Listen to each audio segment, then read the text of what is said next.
Isa na namang nakaka-good vibes na weekend ang hatid ni na Mami Sara at Baby Amara. Full force nga ang support ni na Mami Sara sa baby company Grand Baby Fair. At mukhang nag-enjoy ng husto si Baby Amara sa kanyang gala.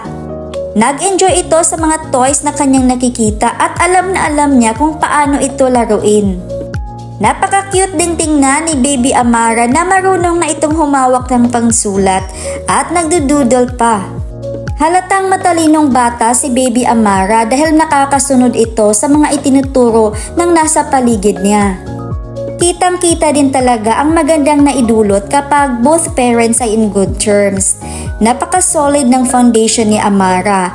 Hindi man ito ang normal family setup, ngunit lumalabas sa aura ng bata ang saya at puno ng pagmamahal.